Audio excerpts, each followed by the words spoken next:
Good evening. I'd like to call to order the Committee of a Whole for August 21st. If Ms. Boak would please call the roll. Councilmember Wood, Here. Councilmember Garza, Here. Councilmember Hussein, Here. Councilmember Spatafor, Councilmember Spitzley, Here. Councilmember Jackson, Councilmember Brown, Present. Councilmember Cost. Here. You have 7 members present. Thank you. And Councilmember Spatafor did notify us last week that he would not be able to attend this evening. So with that, we have the minutes of August 14th. Councilmember Hussein. Sure, I'd move the meeting minutes as presented. We have a motion on the minutes. Are there any questions? Seeing none, all those in favor say aye. Aye. Opposed? Passes unanimously. At this time, it is public comment. If you have comment and would like to come up to the podium and please state your name for the record, you'll have 3 minutes. Is there anyone in the audience that has public comment at this time?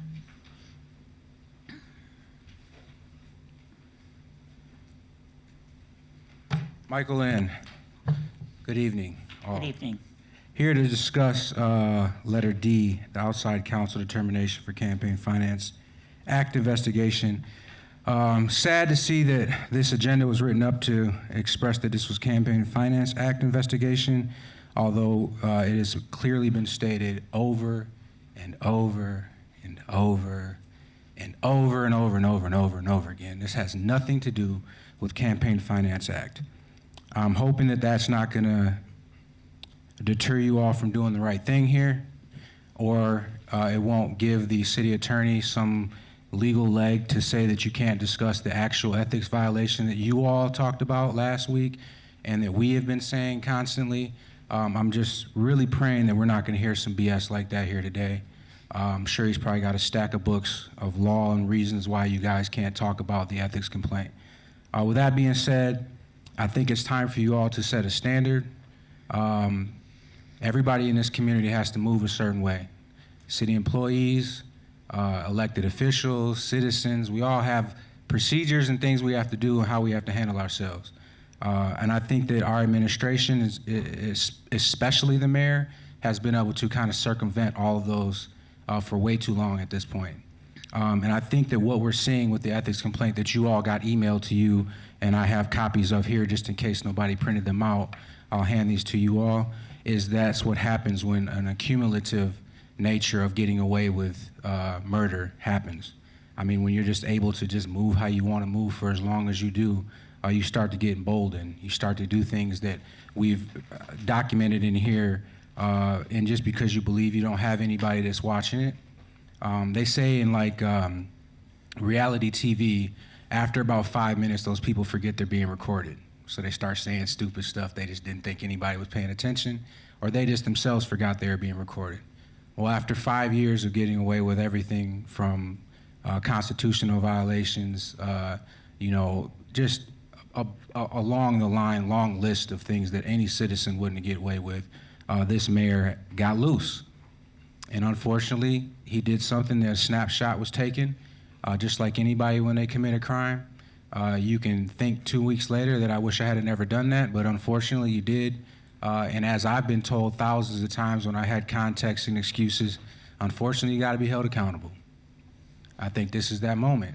So again, this is an ethics violation conversation, not campaign finance. Let whoever the city attorney said deals with that, deal with that. We're asking you all to look into this ethics violation. So if anybody needs a copy of this, I'll have it here for you. If you've already got them, print it out. There's some stuff that got added to this as well. Okay. All set? Thank you. Thank you.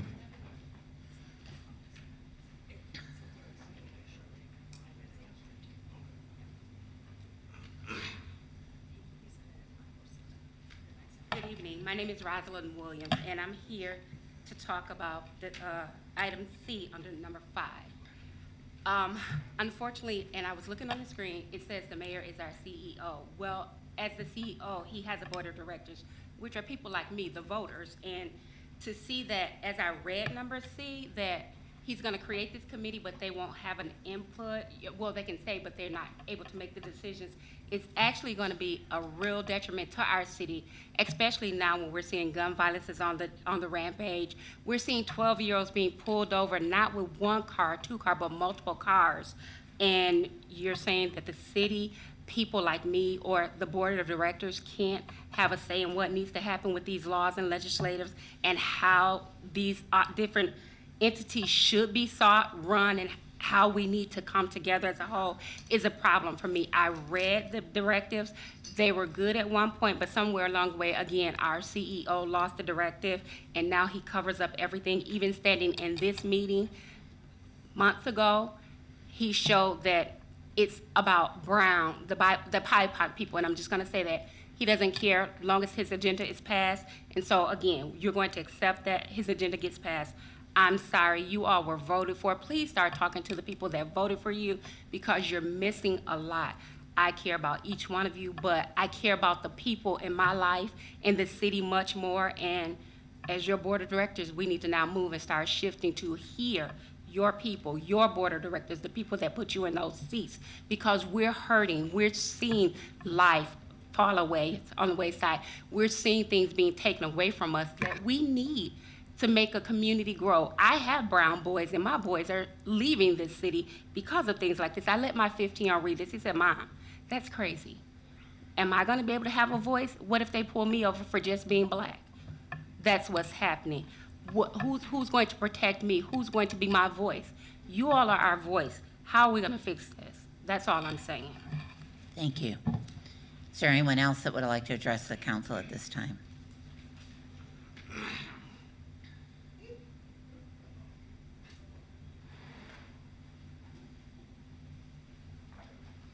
Hi there, Libby Rice, Fourth Ward. So I've got a few things to talk about. The first is Ma'am, can you pull the microphone down a little for you? Sorry. Sure, Is thank that you. better? Yep. Okay. First, I am really interested in the internal audit concerning our city's long-term debt limit. I think we need a user's guide, personally, to understand this. But I am particularly looking forward to the presentation as it concerns, I'm looking at a chart here, long-term debt trend, and it shows exactly the same figure for 2019 and 2021 for business type activities. And the amounts are precisely the same, which is an interesting feature. And then I would like it if the individual making this presentation will speak to what was going on in the COVID year 2020, just because I'm not understanding, changes there. The other thing that I'm particularly concerned about is the Citizen Complaint Oversight Committee. This came via, if I'm understanding correctly, an executive order from our mayor, of course, the executive. And I have concerns that are basically parallel with the councils that were brought forth in the packet, the questions that were presented. Why is the mayor proposing a new Citizen Oversight Committee? How are these subcommittee members being picked? What exactly are the mayor's racial justice and equity, whatever, what are the goals there? Who will chair this new committee? I'm concerned because I see some erosion of how citizens really get heard, not only in this executive order, but in the subject that was a big deal last week about the human relations and community engagement changes, if you are understanding me, those ordinance and how they're being really reduced to recommendations or just completely revoked from the original.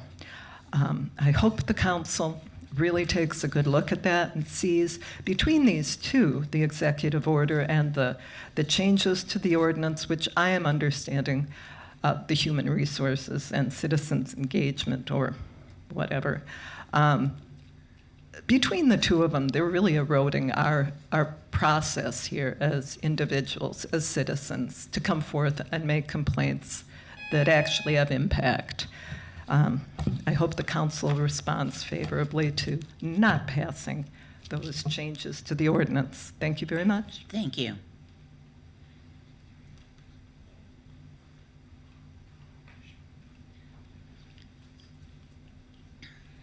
Hello, everyone. Erica Lynn. First thing I want to start off is just by again acknowledging, I know it's already been said, but I too was pretty disturbed to see the agenda item worded the way that it was. I, as the citizen that brought forth the very specific ethics ordinance potential violations via public comment and then also in a subsequent email to City Council, I was very, very specific. I was very intentional, and I was very clear on what the potential violations were. I cited the specific ordinances by number as well as by verbiage. So again, I just hope that it's not just an oversight. I hope that it was just something that I guess maybe a typo, and it's not going to impede on the conversation or the discussion had today as it has already in the past on a couple of meetings. The other thing that I wanted to kind of include, I know it sometimes is a little bit easier to include what questions should be being discussed. And again, as a citizen, in regards to what the potential ethics violations are, I did provide information today via email to each city council member as well as the body as a whole, as well as to Sherry Bogue. Sorry for the tardiness of it, but hopefully everyone got it. I do have the paper copy as well. But questions that basically that information is outlining that I, along with the People's Council of Lansing and many citizens of Lansing have are, did Mayor Shore solicit contributions for his leadership fund through that email and letter to constituents through a list that was garnered and or obtained through his position as mayor? That was raised through public, not through public comment, but by President Wood, that there were several that received that unsolicited. A FOIA did show that there are email solicitations between those two emails, so that is a question we have. Does the content compromise independence, impartiality, and responsible use of his position for personal gain, as outlined in the ordinance? Did he use his official title and the city's logo in the email and letter, implying that there's an official endorsement by the city of Lansing? Does the usage of the exact same logo for the Shore Leadership Fund that is on a shirt worn in several campaigning endeavors, public usage by Andy Shore, as well as on that solicitation, does that usage, along with it being extremely close to the city's official logo, again, is that for using official city imagery for personal and political purposes? Did his actions of soliciting contributions, using his official position and title and office to support specific candidates, compromise his role's integrity, impartiality, and responsibility, as again outlined in the ordinance? Did the solicitation create a conflict of interest between his personal political interest and the public interest? And are the actions described consistent with the standards of conduct, which are protection of public interest and the conflict of interest as outlined in the ordinances? So those are the questions that, again, in a nutshell. Thank you. Is there anyone else that would like to address the council at this time? Anyone else? Seeing no one else, we close public comment at this point. And our first agenda item is the city internal auditor, city council internal auditor with a presentation on the city's long-term debt analysis. And Emily is going to take her seat, make sure her microphone is on. In your packet, you have the information that she is providing.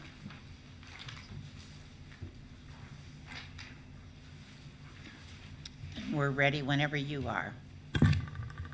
Thank you. City TV, is the PowerPoint up? I know you all have it in front of you as well, but Okay. Perfect. Thank There you. we go. Thank you. hi everyone. This is a different view than normal. I'm here to make your Monday night a lot more exciting by talking about the city's long-term debt outlook.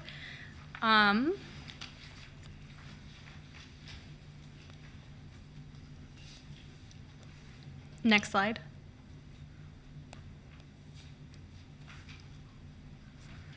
Perfect.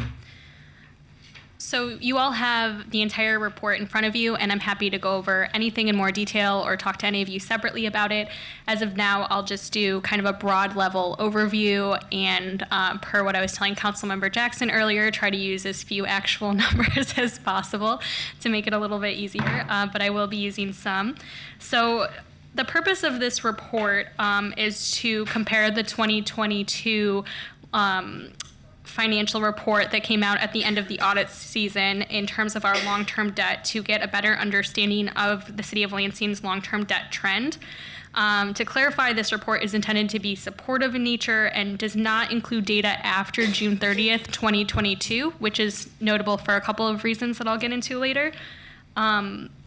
And then also, this report only includes long-term debt, which does not have anything to do with any retirement obligations or any of the other sort of debt that the city incurs.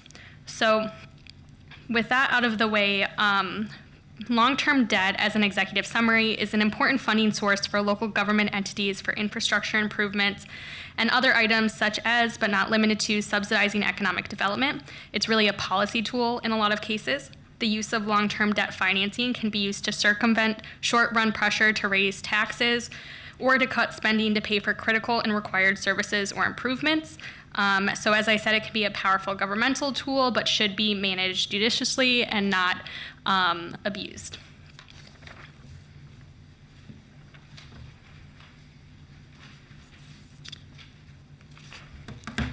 So after reviewing all of the materials, and there's a lot of graphs and charts and numbers that outline this as well, it appears that the City of Lansing's long-term debt has been improving gradually over the last 5 years, which is really good news. I do want to point out that it's not been a straight upward trajectory. There are a few years, specifically the 2 years before this, where we did see a decrease, and that I looked into it, and that's all for very normal reasons and has to do with the fact that the city bonded for a few other things during that time period, so the debt was increased. But as I said, the 5-year trend is for the debt to increase, which is exactly what we want to see it do. So since 2018, which is when this report started looking at numbers, the debt has increased by $13,812,182, which is very normal for government entities of our size, especially during the economic uncertainty we've had since COVID. As I mentioned, the variances have to do with new bonding the city has sold since 2018, and I'm happy to get into any of that if people have questions.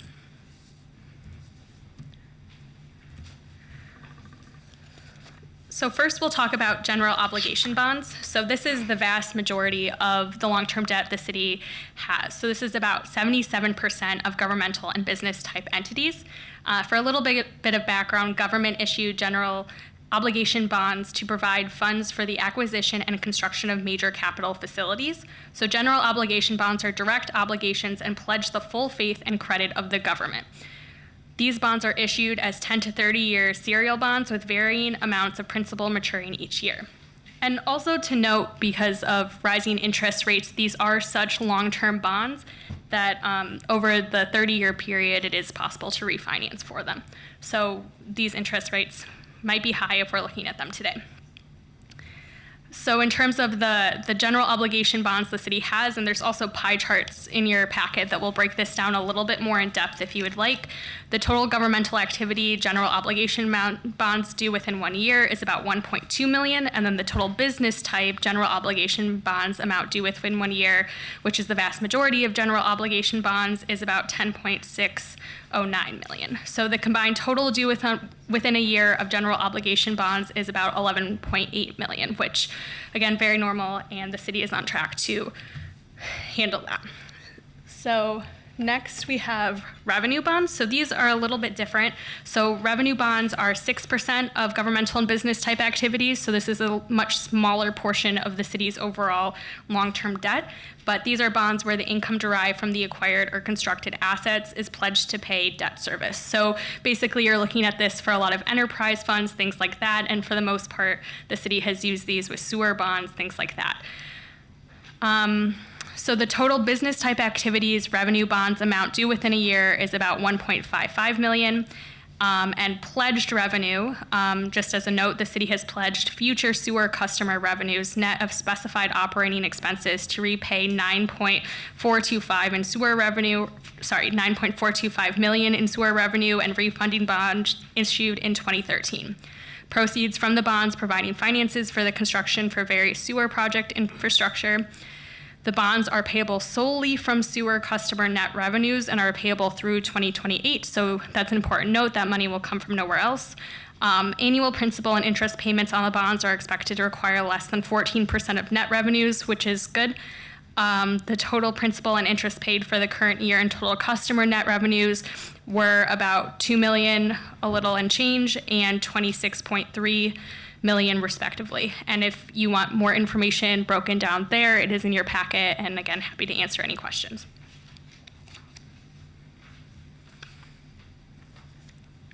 So the next type of long-term debt is installment purchase agreements. This is about 13% of the city's long-term debt portfolio. The city enters into installment purchase agreements for equipment and other related capital assets. Again, there is a pie chart that breaks that down for more details if you'd like in your packet. The amount due within 1 year is 1.4 million roughly, and again, that is a very straightforward type of debt. A lot of that has to do with large purchases the city makes and things like that.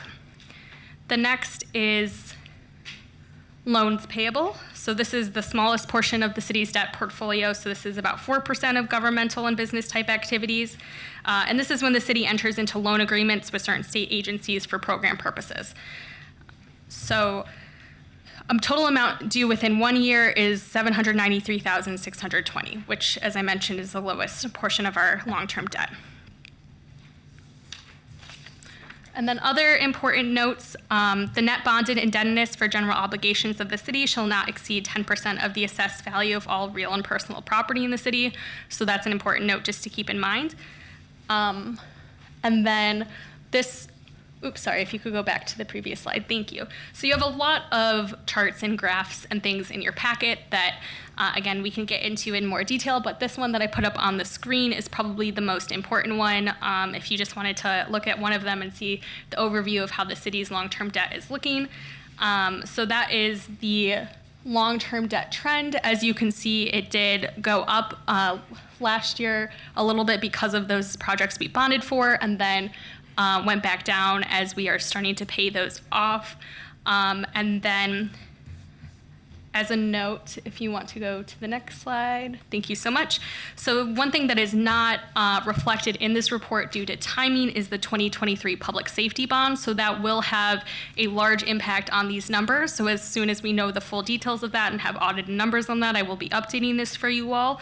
But basically, in July 2023, as I'm sure you all know, the city announced the successful sale of $175 million of general obligation unlimited tax bonds to fund the development of the new public safety campus that will house the headquarters of the Lansing Police Department, Lansing Fire Department, 54 A District Court, etc. So that will increase the city's long-term debt in the long term as we start paying that off. So I would encourage you to look at long-term debt as more of a policy decision more than, I mean, there's definitely good trends and bad trends, but it's kind of a one-to-one where our debt is increasing, but the city is getting these projects out of it, or the city could not get out of these projects out of it, and then our long-term debt would decrease. So it's kind of, like I said, it's a policy decision. So more so than any other sort of debt that the city incurs. So with that, I'm happy to answer any questions. Okay, do we have questions for Emily at this time? And also, I know this is a lot of information, so I'm happy to answer any questions offline as well if they come to you. Councilmember Jackson. I'll just ask the same question that I kind of asked you here. Based on all that, I know it's all a lot of stuff and it's summarized, but are we in a good position, bad position, improving position, declining position? Yeah, so just given this numbers and this material through June 30th, 2022, I would say the long-term debt is definitely improving, meaning we are paying it off at a good rate without incurring a lot more of it. That being said, I think we'll have to reevaluate those numbers as soon as we get the information from the 2023 public safety bond. That being said, I think it's not super helpful to look at it in terms of good and bad, because I think we can figure out ways for the city to pay it off so that we are in a good financial position, and it's more, the voters voted for this bond and it was kind of in their hands, and that is going to increase the tax. So basically, when you look at this report next year, it'll probably look like the long-term debt is decreasing and we're incurring more debt than we're paying off, and that's just because of this huge project. So if you want to look just at the numbers, this year is probably good and next year is probably a little worse, but then it's more looking at the trade-offs and whether or not we as a city, I think that's just personal opinion. I think that there are ways for the city to effectively pay off the debt without being in a bad financial position. But just these numbers in front of you today, I would say we're in a good position. Was that it, Councilmember Jackson? Councilmember Brown? Thank you, President Wood. Thank you for being here. Thank you for putting all this together. My question would be to Councilman Jackson's kind of question where, what position are we in? My question kind of adds to that to say, who comes up with a strategy as far as, what we're deciding to pay back and not, and whether it is looked at as we're on the upward tick or the downward tick? Yeah, so when we go out to bond for all of these, that is part of what's negotiated with each bond. So it's, it's between 10 and 30 years at different percentages. So it really depends on the bond. I would also just like to say that this is just about long-term debt. There's other sorts of debt that the city has, like the retirement obligations and some other things that, I can put together reports on and probably have different numbers, but in terms of long-term debt, there's not, I think it's up to the administration to, decide when to bond for things, when not to. We look to our municipal advisors. I know the administration works closely with them. So in terms of an overall strategy, I would probably say that that's the administration, but also a lot of these bonds, especially general government obligation unlimited tax bonds, are up to the voters to decide on. So things like, not only the public safety bonds, but some of the other bonds that the city's had over the years that, if the voters decide to pass it, then the city has to figure out a way to bond for it, so. Does that answer your question? Thank you. We'll talk. We can talk about it in more detail, No, too. thank you so much. Just other questions? Seeing none, just a couple of questions Sure. that I have. First of all, I don't know that I would say it's the administration Sure. that's making the decision, because whether we send something to the voters to be voted on or whether we choose to issue bonds comes to council. I mean, they make a recommendation and then council works on that. And over the years, we've refinanced bonds because we've come in with lower interest rates and been able to do that, to reduce what the debt is on that. So one of the things that you did bring up was the provision that we couldn't be more than 10%. Do you know what percentage we're at currently? I'll get that for you. I know it's somewhere in the report, so I don't want to misquote it. Okay, if you could get us that information. And then when we're looking next year with the public safety bond, that will be under the revenue bond, correct? It's my understanding that that's a general obligation unlimited tax bond. Okay. Then with our additional work that we're doing, and I think that's where we might have seen an increase, was with the CSO projects. Yes. Because we sort of had a holding period, and then we started it back up again, and then ended up issuing additional bonds. Is that correct? Yep, that's exactly right. Okay, all right. Now, when you said that they would be paid off by the sewer rate, if for some reason there was a problem with that, the general, it's still in the full faith and credit of the city. So if there was an issue with that, the city would have to pick up that. Is that correct? That is correct. That's, yeah, it is a possibility. It's extremely unlikely, Extremely but rare, but yes. yeah. Okay. All right, thank you. Are there any other questions for Emily at this time?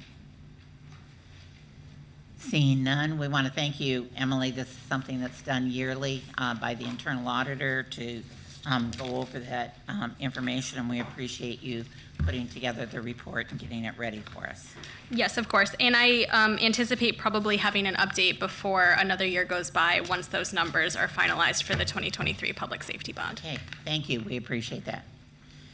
Next on our agenda is the discussion of the executive order dealing with the Citizen Complaint Oversight Committee. Just to give some background on this, we did receive an executive directive. It's not an executive order, it's an executive directive from the administration. What council has the ability to do is to look at an executive directive or an executive order and make recommendations or place it on file. It's not something that we can say, okay, we're not going to do this or anything else, but we can have that type of discussion. There was a number of questions that were raised about this, and we did receive an opinion from the city attorney's office outlining the questions that council members had asked. Those are in your packet. Based on the information, we did invite, and I believe they're both here, the chair and vice chair of the Board of Police Commissioners. And if you could come down to the well, we would appreciate that.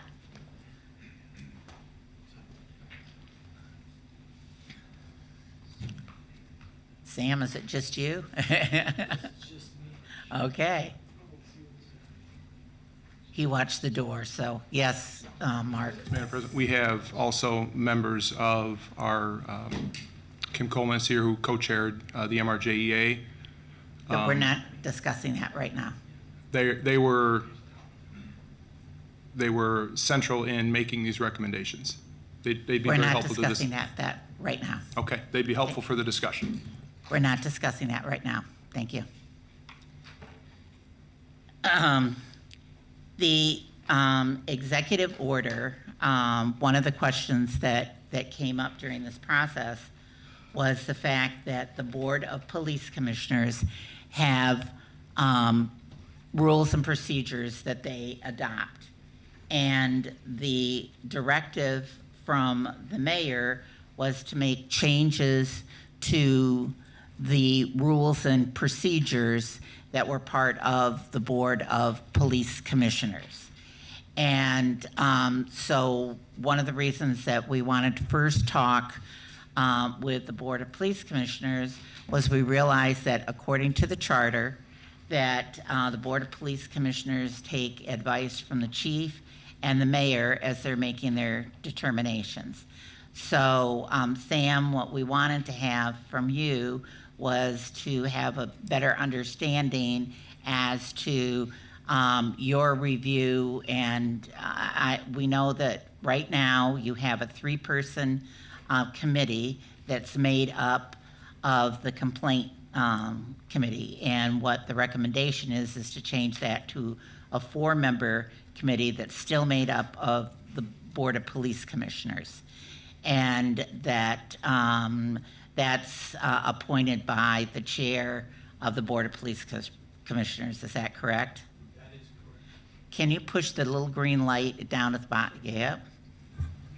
There we go. Yep, that is correct. Okay.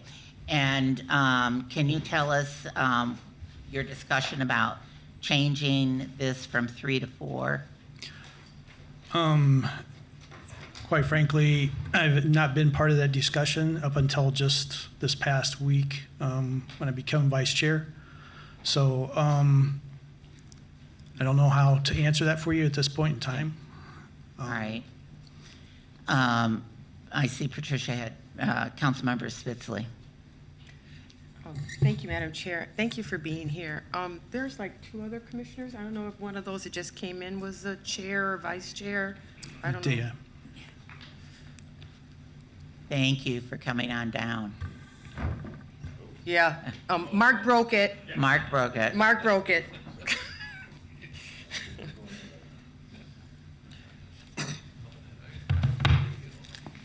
So I just have a couple questions. Okay. So just hearing you say that you've just now become privy to some of the stuff, for me is problematic, but we'll let that go.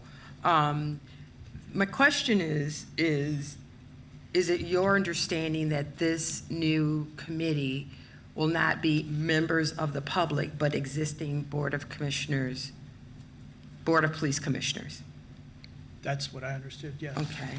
So,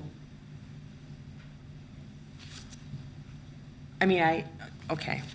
I'm sorry, all right. And Councilmember Spitzley, I don't believe it's a new committee. It's an expansion of the committee that they currently have. So there aren't new citizens outside of the Board of Commissioners sphere appointed to this. These are the same, these are Board of Commissioners, and this is an expanded committee. Correct. So it's not really in response to the death of George Floyd.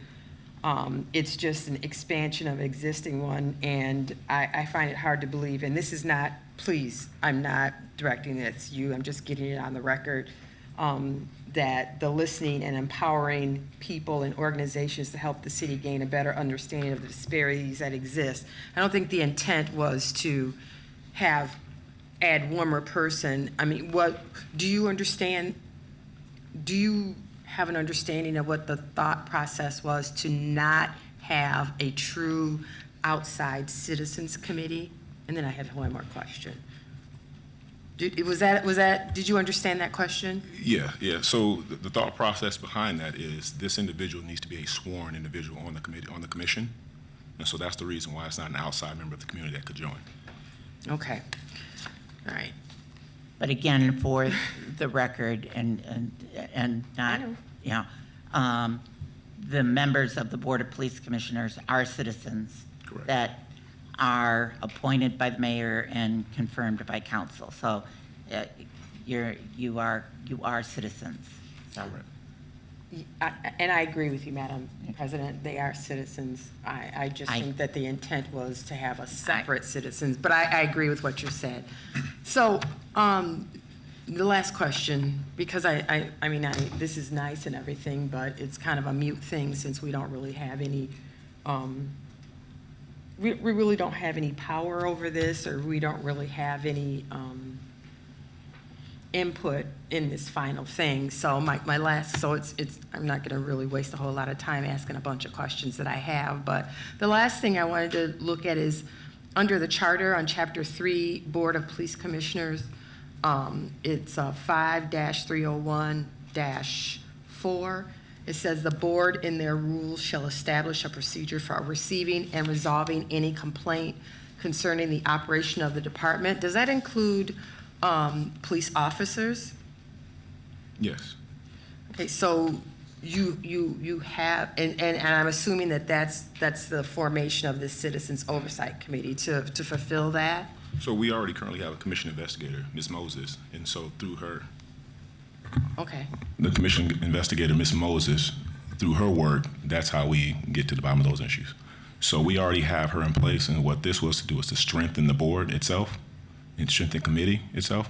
And so we already have that taken care of with her when she does her investigations. And so what changed initially is she now receives those complaints first. Before this initiative, before the directive, she would get those complaints after the investigation was done. Now she gets them in the beginning, before any investigation takes place. Do you guys have veto power over her final determination? No, we do not.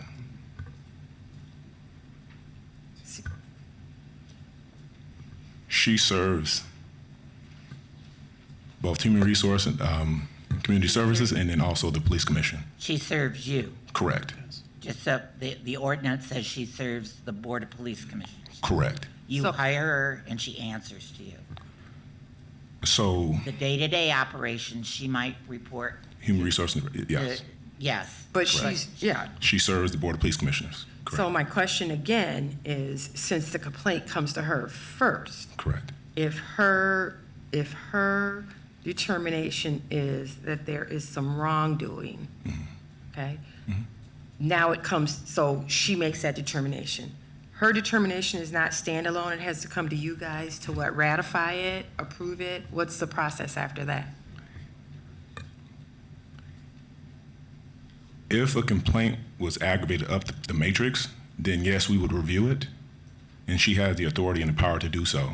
And so typically that takes place with both the Chief of Police, Ms. Moses, and then the Police Commission. So after after Ms. Moses reviews the complaint that comes in, and makes her recommendation has to be approved by you guys, the chief, and Human Resources? Typically, Ms. Moses and the Chief will actually go ahead and agree on the result of the Chief, could you investigation. come up to sit with Mark? So where does the fourth person, where does this Citizens Oversight Committee then come in? Ms. Moses does a parallel investigation to IA whenever investigations take place. Then what we do is we review those complaints on a bi-monthly basis with Ms. Moses and the investigator, the IA investigator. And just to clarify, when you say "we," do you mean the entire board or the committee? The committee, just the committee, correct. Okay. And now the committee has increased from 3 individuals to now 4 Okay. as a result of the directive. Okay, thank you. Yes, Chief. I might be able to clear this up. Yep. Councilman Spitzley. So the process is that when a citizen complaint comes in, Investigator Moses sees that complaint. She then makes the determination if she investigates it or she turns it over to the Internal Affairs Office of the Police Department. Once the investigation is complete, either her investigation or Internal Affairs investigation, she then reassesses that to make sure that there is nothing that she didn't like about it and didn't miss anything. She can make input and request interviews or different questions to be asked and so forth. So in a sense, no matter what way that investigation goes, she has firsthand eyes on it, and then at the end, eyes on it. Then there's a recommendation made, and then that recommendation is forwarded to my office. Thank you. If I may? Yes, you may. I have no problem with Ms. Moses's process or what you just said. My problem is if we're adding another member to the Citizens Oversight Committee because of the recommendations from the MRJEA and in discussions with the mayor, I'm trying to figure out what that committee has to do with any complaint that comes to Ms. Moses.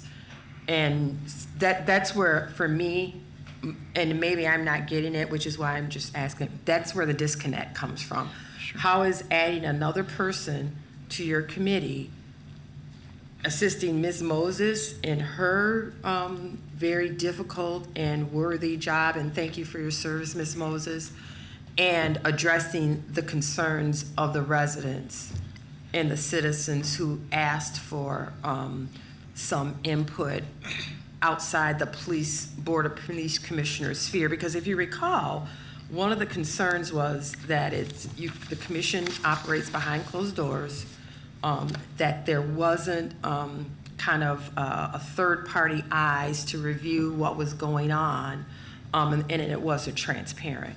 And so if Ms. Moses is doing her job and she's working with the chief and IA, and then she's also then re-reviewing it, where does that four-party come in to address the concerns of the citizens for these investigations? Go ahead. Can I answer that? Yeah. Yep. Okay. So what we want, first of all, for those of you who don't know, the Police Board of Commissioners is a complete entity, is our oversight, along with City Council and the mayor. So they're all citizens, they're all appointed from various locations around the city, and they are in itself, in its entirety, oversight. What we wanted to do was strengthen not only Ms. Moses's position, but give more accountability and transparency to the complaint committee within the Police Board of Commissioners, because what we've been asked to and criticized for in the past is that there's only a few of them of the entire board that are on this committee. So we added another person to that to give one more set of eyes, one more set of ears, one more voice to the process itself, the accountability piece and the transparency piece, where they have more input in that role. And I appreciate that, with all due respect, because I'm one of your strongest supporters. I completely disagree that that's what the citizens wanted, but thank you for your answer. Councilmember Hussein, then Councilmember Jackson. Yeah, and I'll be really quick. If you look at the fourth question from Council on Executive Directive, I think that gets after some of the questions we've heard here and maybe the issue. It says that the MRJEA in the report presented in August of 2021 recommended the creation of a Citizen Oversight Commission with disciplinary and decision-making authority. The problem is that without opening the charter and without changing contracts, you cannot give them that type of authority. So then the first bullet point becomes what exactly has been added in terms of capacity and power of the CCOC beyond growing the number of its participants. Is this real change that leads to accountability, transparency, and credibility, or is it perceived?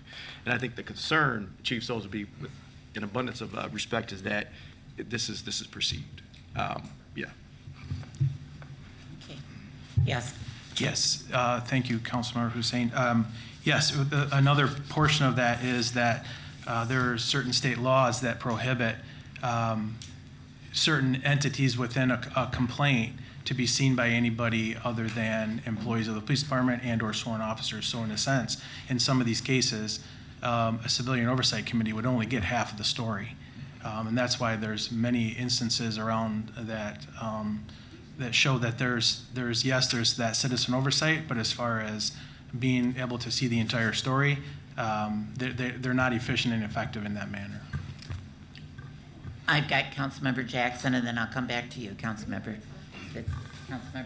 Excuse me, were you done, Councilmember Hussein? Councilmember Jackson. Thank you.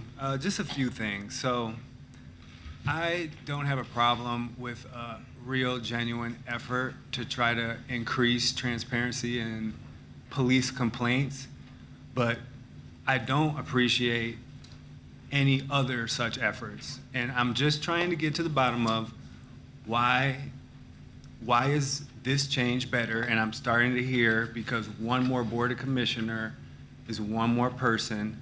But let's go back a little bit, because I know Councilman Hussein and Garza and Chief, we worked in a committee on the complaint process years ago. And one of the things that we came out with, including money in the budget, was printing on the card just for people on how to do a complaint with the citizen investigator that's already authorized, with the Board of Commissioners subcommittee that's already in the charter pretty much. But the reality is that people don't use it. I would ask, and one of the questions I have is, how many complaints came in at all? And then how many of those went to internal secret affairs, no offense, versus the Board of Commissioners? And I bet the Board of Commissioners has seen very few, and I'm not sure how many more internal affairs takes. The other problem is, it could be a little faster, but all the police has to do, any agency, but we're talking about Lansing, is say that it is under investigation, even if they know they're not going to eventually bring charges. And then it goes to the prosecutors, and it will even sit there longer on their desk before they decide they're not going to, before they review it, because they're busy with real stuff too, and before they even decide to charge it. But a lot of times, the police might not even come up. But my point is that we can, in this executive directive, it says duties and responsibilities. It says that there's supposed to be someone going in there with access to the files. So that's the citizen, that's Miss Moses, right? Correct. So how many has she seen? I don't know. That would be my question. So because this goes all the way to George Floyd, rest in peace. So it also it ties in, and it's just right in here in the executive director. It talks about the mayor's racial justice equity. And that's why I understand why they might have some information.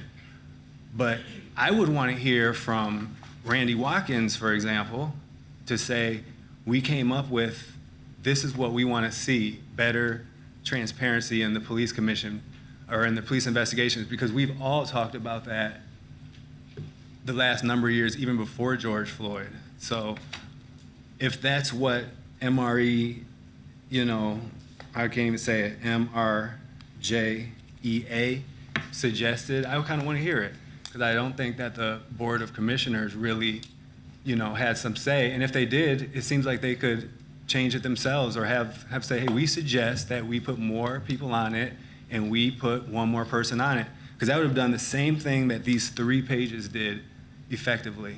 So I just need someone to explain a little better, you know, because I don't want to see this as a thing that, you know, is supposed to have done change and it hasn't done change, or it's not going to do change because we've already asked for certain things to happen with the investigation process. And when we interviewed you, DA, and others, I know that's something we all talked about. So I just want to know how many has made it to your subcommittee, and then like what happens. Does anyone have, and whether you've got it off the top of your head or from your last annual report, how many complaints? Can we have Ms. Moses come down, please? Yes. And Madam President, while Ms. Moses is coming down, I mean, Councilmember Jackson raises a good point. I mean, we're supposed to, I mean, this annual report to the mayor and city council is supposed to include that information. I mean, are we getting that information as part of the annual report or not? Yes, and we do get that. So it's in there, the number of complaints, how many have been sustained, how many, that's all part of the annual report that we receive. And just to clarify, my goal first was to do a deep dive to find out the information and what the Board of Police Commissioners knew and an explanation from the chief. I'll be glad to have the people come down afterwards from the committee to give us their input. But again, this is the group that is going to be fulfilling the mayor's executive directive, and we want to have a better understanding of that. Yes, Ms. Moses. Good afternoon. Good afternoon, dear. I think the question was how many complaints have come through my office and gone to the subcommittee? Yes. Was that Versus how many were diverted to internal affairs? so about how many I have investigated as opposed to internal affairs? I guess how many came in?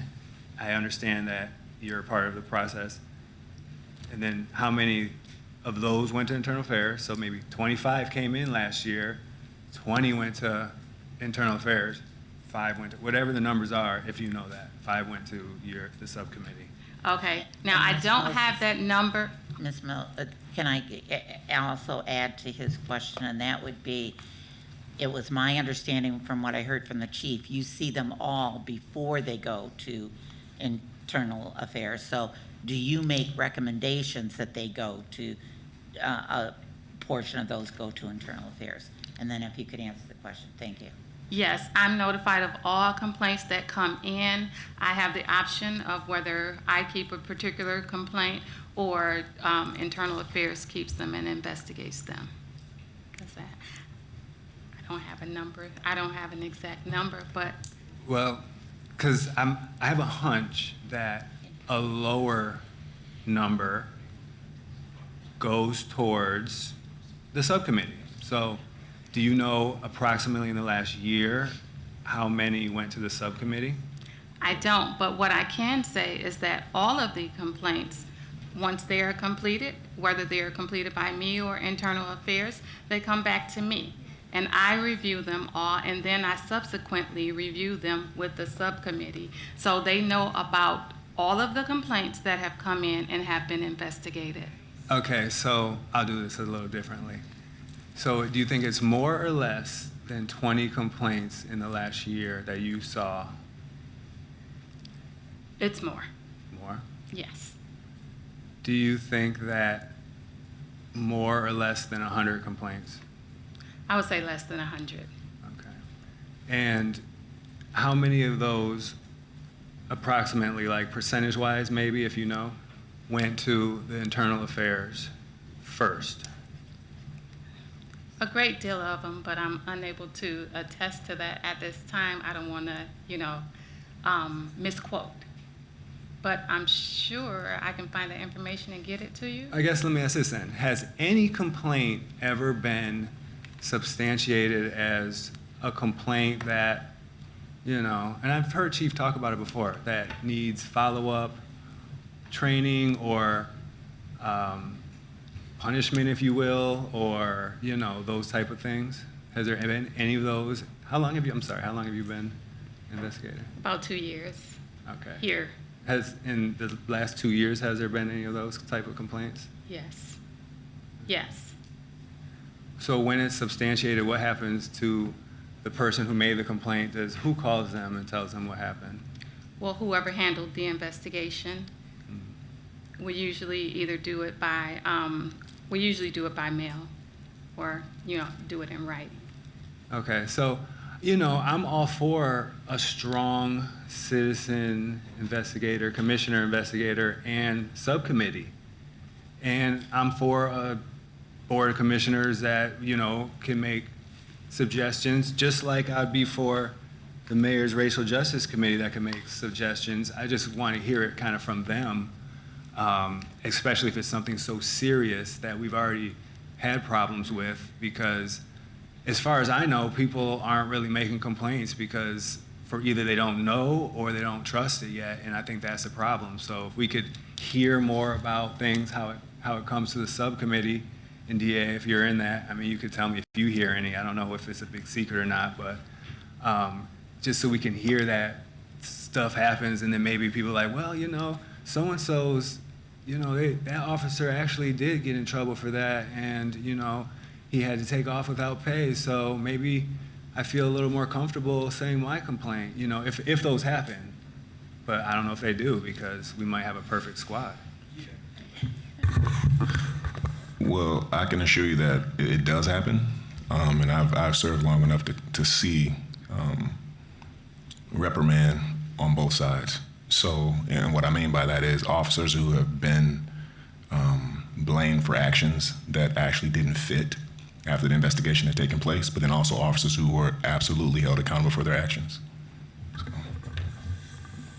and just to add, prior to this executive directive, Ms. Moses did not get access to the information in the beginning of an investigative process, and she now does. So that's one of the changes, and it's a huge change for her. So, and the directive also was meant to strengthen her position, and it has done that as well. Okay, well, I appreciate that, and so I guess I'll just pass it on for now. Thank you. Just a couple things. First of all, Chief, we were having somebody take a quick look to see if we could pull up the annual report.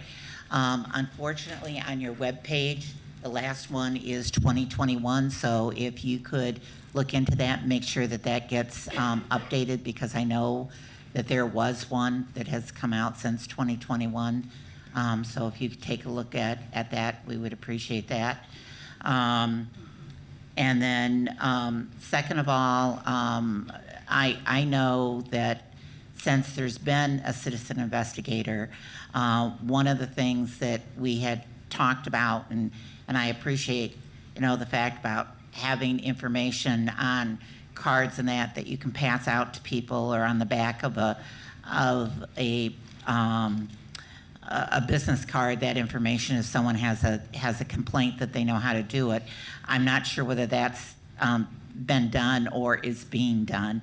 The other is, for Ms. Moses, one of the things that we had talked about with Mr. Brantley repeatedly was the fact that we wanted to see him at neighborhood groups and that, talking about the process and talking to the community about doing that. Is that something you do, and can you tell us how many places you've been? I have done that. In fact, I put together a PowerPoint presentation, and I have done that. I'm not exactly sure how many times I have done it, but that is also something that's in the executive order that the commission investigator will be doing, and also doing town hall meetings and things of that nature. Well, again, this is something I brought up back when we first had Mr. Brantley here. So I'm sorry it's taken this long to get that to happen. I've got Councilmember Spitzley, then Councilmember Garza. Thank you, Madam President. Again, I'm not here to beat up the police department. I'm here to question and talk about this executive directive, because I think it's important that if you're gonna put forth an executive directive, and you're going to talk about that this was as a result of, citizens review, as a result of, the unfortunate incidents of Mr. George Floyd and his tragic and horrible death, we need to make sure that the ED is doing exactly what it's intended to do. We don't ultimately have any control over it, but I think it's still important for us to talk about it and to make our concerns known. So the next concern I have is when we're looking at the language of the ED, and we ask questions of our city attorney, and I appreciate his response, although I do not believe that all of our questions were answered by him. As we look at those, one of the things that I noticed in his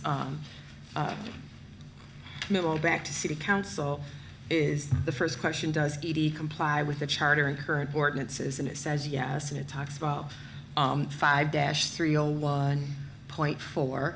And it says, however, the Board of Commissioners has no actual authority to discipline any member of the department or make any policy decisions for the department. And so, if our Board of Commissioners is this subset, our new Citizens Oversight Committee is this subset of the Board of Commissioners, and the ED says it's going to establish the Citizens Oversight Commission with the authority to ensure that complaints lodged against the City of Lansing Police are received, monitored, and investigated in a manner that respects the rights of citizens and results in transparency and accountability. One, the process was already in place before this. There is a process to ensure that complaints lodged against the City of Lansing are received, monitored, and investigated. And so you're saying something, this ED does nothing but just regurgitate what's already in place right now as a policy and procedure. And then it says the police are received, monitored, and investigated in a manner that respects the rights of citizens and results in transparency and accountability. That does not mean that there is any other or any more decision-making authority or any other authority that you already have as well. And so, again, no disrespect to the Board of Police Commissioners, no disrespect to the chief. I have mad respect for both of you.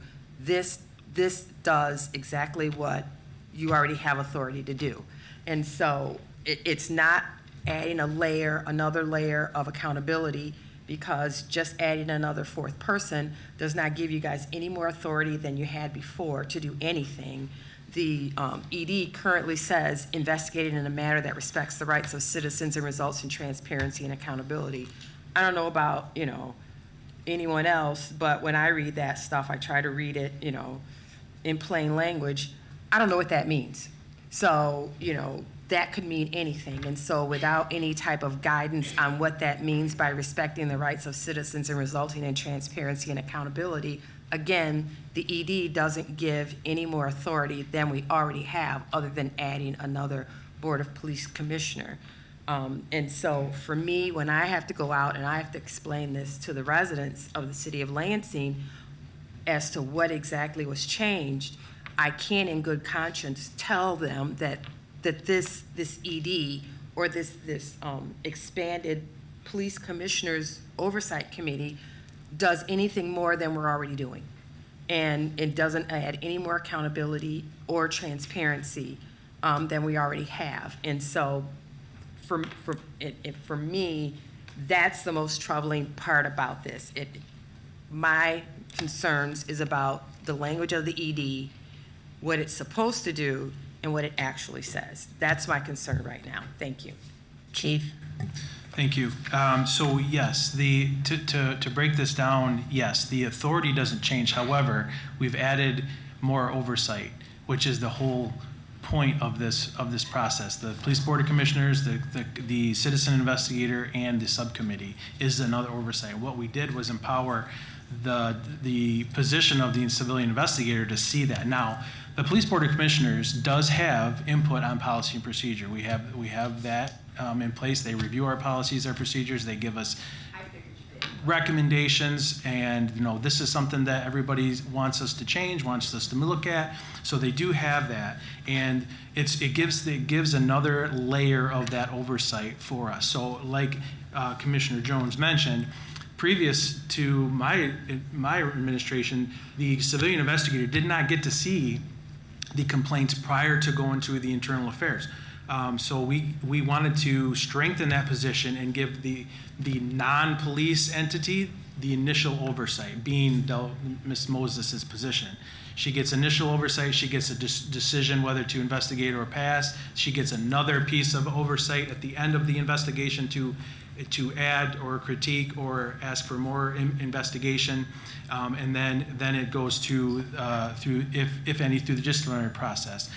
Then once that's done, monthly we have our Police Board of Commissioners meeting, similar to this, where people can come in and give comment and give complaints, give concerns to the board and the members, and then everything is tracked and logged just like it is in this meeting, and complaints are looked into on that level as well.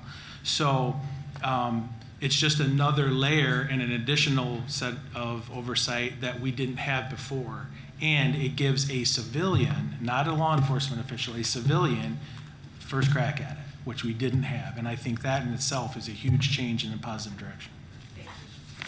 Thank you. I got Councilmember Garza, Brown, and Jackson. All right, thank you, Madam President.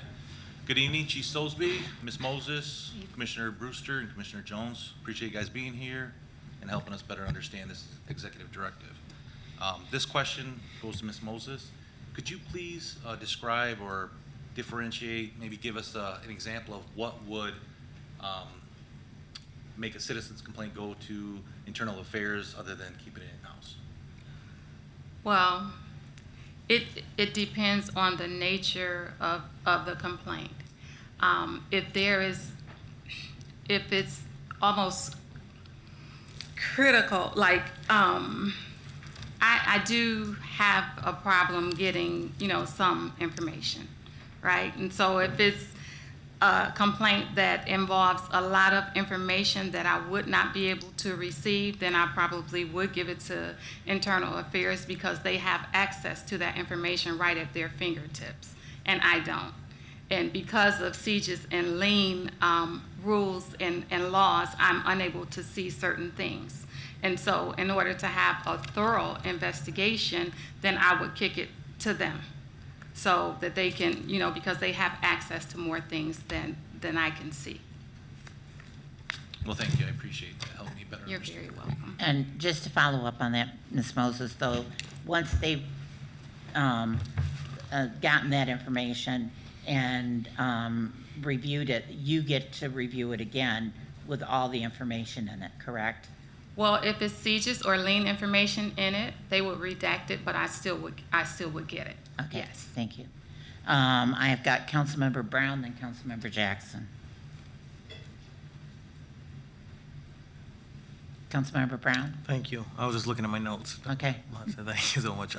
I was wondering, so we're going to get the information on complaints, and I like kind of how we did our internal auditor just gave us kind of an overview over the last couple of years on our long-term debt. Do you all have where you're looking at complaints going up or down, and are they dispositioned for the public, like we're getting, for example, in 2019, 100 complaints on, let's just say rude behavior or something like that.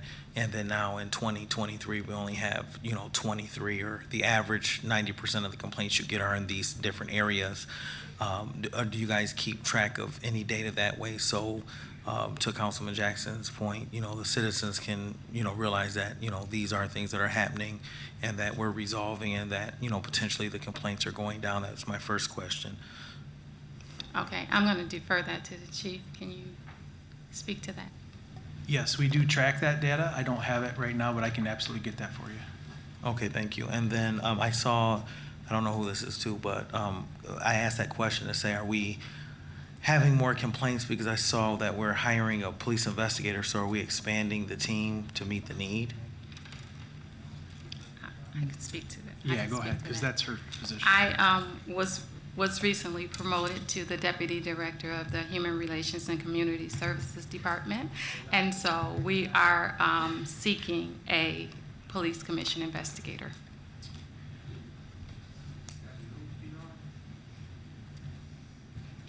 Okay. I have Thank you. Councilmember Jackson. Congratulations on your new job. I almost feel like, all right, we were talking about transparency. That's the biggest thing. And DA, that was your big thing too. It really just seems like we're trying to grasp information. And I think it's because nobody here drafted the executive directive.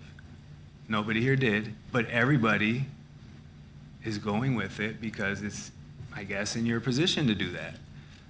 But we want to make sure that it's good. So I think we might have to recommend changes. One being, if the biggest accomplishment is the mayor's racial justice EA, and they have accomplished numerous goals as outlined by the MRGEA plan and continue to build, and that they've had that they've appointed people to adjust to examine policies, practice, and so that this is really all in the executive directive, and it does not that much. So I just wonder, and then why, you didn't tell us that you're moving on. And no, everybody, this is on the agenda because we were serious about wanting to know a few answers. So I would expect, either, I guess I should be asking Mark. You should be answering a lot of this as far as how George Floyd and the MRGA and this executive directive does a lot of good, because that's what we want to see. That's what I want to see. And really, who does the police department manual? Who makes that up? Who has the ability to change that? You say the manual, what are you referring to? The policy and procedures? I'm referring to that has something that has 200.01, which is the responsibilities of the commission investigator. It's in the executive directive. Yeah, that's our procedure.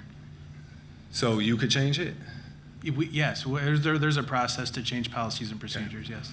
So you could have changed it to make the commission investigator have first crack at the information, because it outlines it on 200.01, the responsibilities of commission investigator. So it could just be put in there, right? I wouldn't be able to. The police board of commissioners is essentially my oversight, so they would have to request that. Okay. It's just that, so it just brings my problem, since we're talking about it, it's just how all three of these pages build up, and I don't know, I just want to know how, I don't know if they're all necessary and how they build up, but there's one purpose paragraph which says, thus the purpose, which is only what you guys have already talked about, which is adding the one person. But we've all said there's a problem before. It's just, I just want to know that this is in good faith, and that's why I would recommend at the end of this that we have Randy Watkins or just, talk about the goals that they accomplished and all the meetings they had and all the input. It says MRGEA worked to combine their input, ideas, suggestions, and experiences with their additional research and ideas to create a detailed report, which I approved, August 11th, 2021. And it has key issues and recommended strategies for actions, and we believe will lead to a positive change. And then it comes down to this. So that would just be my recommendation. I'm sorry. And as I said, Councilmember Jackson, we do have some in the audience that are here representing the organization. So when we're done with this part of the discussion, we will bring them forward to answer a few questions with that. So it's not as if we're not going to do it, but I wanted, again, to make sure that we had a better understanding of what was out there. And before I call on Councilmember Cost, I guess to the commission members, so are you in the process then of going through a hiring process for a new citizen investigator?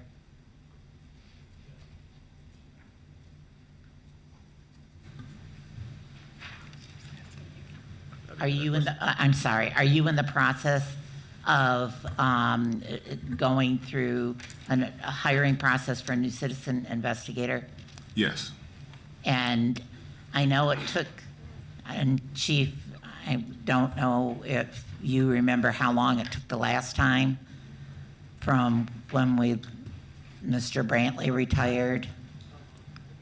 I don't. That was under Chief Green. Yeah. Do you have a timeline? I do not. When you determine that, if that's something you could get back to council, we would appreciate it. Okay, thank you. I've got Councilmember Cost, then Councilmember Hussein, and then Councilmember Brown. Thank you, President Wood. So, Chief, thanks for being here. You just said that the board has oversight over you, correct? Yes. Okay, because that is conflicting with the city attorney's opinion.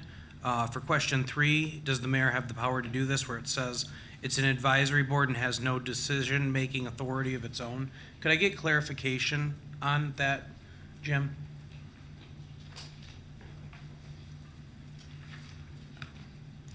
It's an advisory board under the charter, but it also has special powers in that it can adopt its own rules. It can assign duties. It can administer oaths and can require hearing and evidence, so on and so forth. So it's more power than an actual advisory board. It's the final authority for imposing discipline on the city police department in connection with collective bargaining agreements. It adopts the rules and regulations for the department. So with all of these items here, it is over the police chief, but the police chief is located in the executive branch, so reports directly to the mayor. But this advisory board, police commission, is special, and with the adoption of discipline rules and procedures for resolving complaints, that's what he means by it being over. I think what he was talking about was the book that they use, their manual, their LPD manual, correct? Policies and procedures? Yeah, policies and procedures, correct? That's That's what we were talking about when you said oversight. Yeah, they do. They have oversight and input on our policies and procedures. Okay. So I guess I would ask the question Well, again. I'm sorry, they have input. Yeah, they have input just as much as our policy and procedure committee does within the police department. So they have input, they're not making a decision on what's in there. Not final decisions. They're a part of the decision-making process. Okay. So I guess it's fair to say that the statement in the opinion that it has no decision-making authority of its own.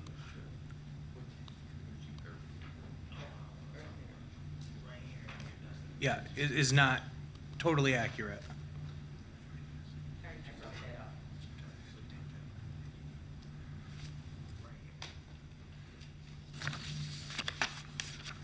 whatever the board commissioner has no actual. No, the board doesn't actually have the ability, it's an advisory board, doesn't have the ability to impose discipline, but it has the ability to establish the procedures and rules and make recommendations to the chief in connection with collective bargaining agreements on discipline. Okay. And then you guys said that you're going through the CI hiring process right now. Who's leading that? The HRCS department and the Board of Police Commission. So they're going to give a recommendation then. The Board of Police Commissioners will give a recommendation to the HRCS director? They're going to do it together. Okay. As far as I know. I'm finished. Councilmember Brown is next, and then Councilmember Spitzley, but I'm gonna. He can go, I'm not gonna ask any questions, I'm good. Council, yes? And I think one thing needs to be said, and I referenced it. You don't neglect collective bargaining agreements. Yeah. A lot of these, because they supersede the charter, Right. supersede ordinance, Yeah. and really control a lot of the process. Okay. But again, to the Board of Police Commissioners, the ordinance says that the citizen investigator is your responsibility. Yes. Your responsibility. And that's why it took a while to hire someone when we went from Mr. Brantley to, and I don't know if there was an interim before you were hired, Ms. Mosley, or not. But we did have a period of time because it took a while for the Board of Police Commissioners to do that. The only thing that the HRCS is supposed to be doing is the day-to-day operations and making sure that that employee is showing up, has an office, and the things that he or she needs to do their job. Councilmember Brown. Thank you, President Wood.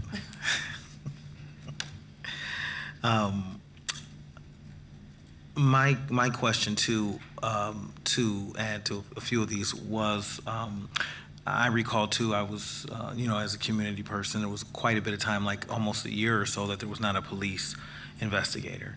So my question to you, Commissioner Jones, is if currently, do we have an investigator or not? I thought that Ms. Mosley was the investigator. So Ms. Moses is in a dual role until we replace her position. Okay, so she's in a dual role as Correct. the director and the police investigator? Correct, and then she'll also assist in training the I'm individual. sorry. I'm sorry. You realize that's a violation of the ordinance. The ordinance says that they cannot be employed under any other department and be to be the citizen investigator. I'm just assisting the board. You just need to take a look at that. She's just assisting the board. Okay? She's assisting the board, so we don't have an investigator? Correct. We're in the process. And that was my first part. The second part, B, is if we don't have a investigator, to Councilman Jackson's concern, is what is happening to all of the current complaints that we don't know about? We still review that information. So we have our review with IA. So now we don't have an investigator, so everything goes to internal affairs? Correct. And it comes back to our subcommittee. Well, can I just add a comment I want to say to that, is that if that's the case, I think that that's concerning to me, that the community does not know that. I'm just finding out just now. So the community should know if there's changes like that saying, hey, we still believe in your concern and all concerns will go, to internal affairs. We're transitioning to police investigator. I just saw the hiring, so I thought we were expanding because there were more complaints. Not that we did not have a police investigator, nor that their current complaints were not being handled in that same process that we're, I guess, presenting today. Thank you. Councilmember Spitzley. Thank you, Madam President. So how long have we been without an official investigator?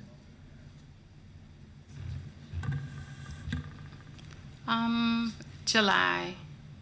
Okay. And in the hiring practice, where is the DEI officer for the city of Lansing fit in?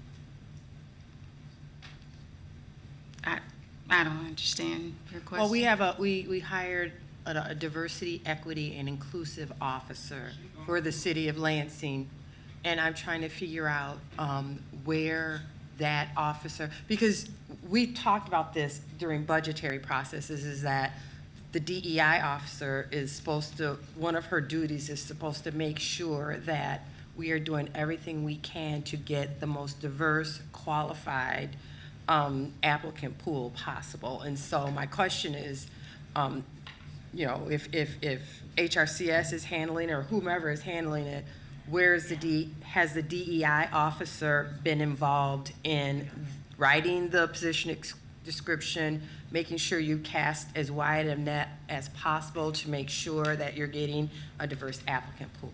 Okay, I will have to defer that to the director of the HRCS department. Thank you. Okay, are there any more questions for the chief? And, okay, Councilmember Jackson, we're gonna Just, have you this sort of one wind is this one more up. towards city attorney. So you said a few things, and I think Chief also echoed it. It was something about, well, a lot of this is really controlled by collective bargaining, and that's pretty much how things go.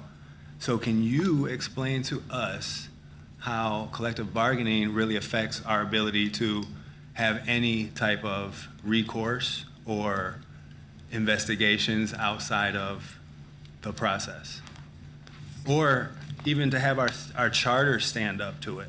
Because you've told us a few times that our charter, which is what Lansing is founded on, is not standing up to collective bargaining. And I've always was like, eee. So can you explain that? Go ahead. The bottom line is, and I know you know this, collective bargaining preempts local law, collective bargaining agreements. If there is nothing in the CBA, the collective bargaining agreement, then the charter or the ordinances would apply, or the rules. But if the issue is covered, the chief must follow the collective bargaining agreement. And that would entail processes, notices, potential discipline, things of that nature. It would actually have to be a comparison between what's in place now with the police commission and what is found in the various CBAs, collective bargaining agreements. So I'm not so sure, Chief, that if that analysis has been done or what, maybe you can address it.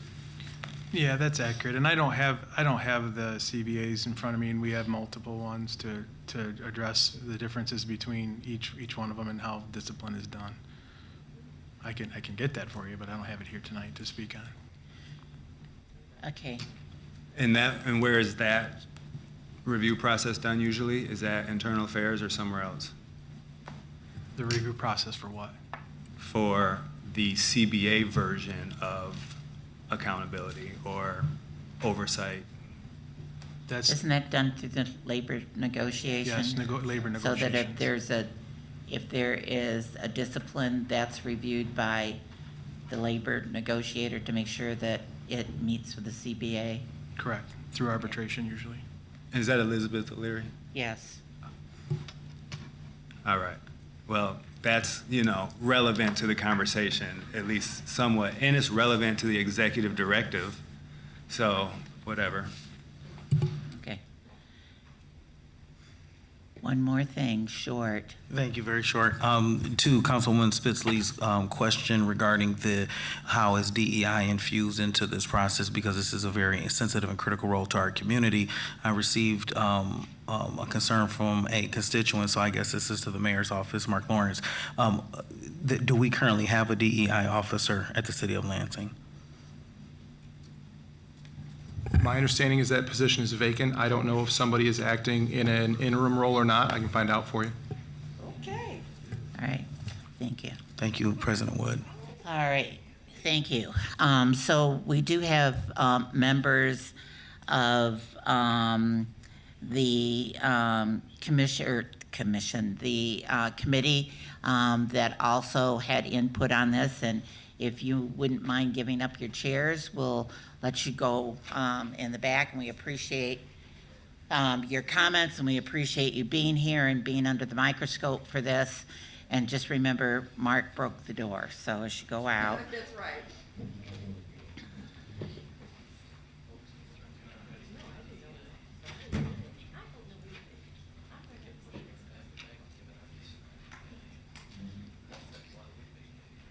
Who do you have, Mark? You said you had people here. Yes, Director Coleman. Director Coleman's here. I haven't turned around in a while.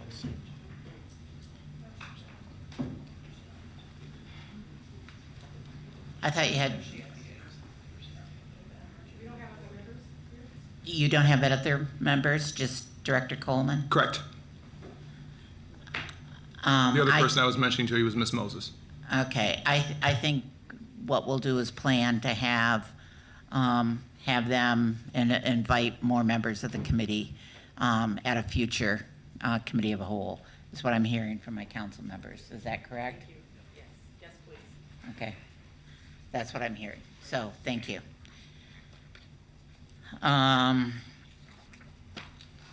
So that takes us on to the discussion of outside counsel determination.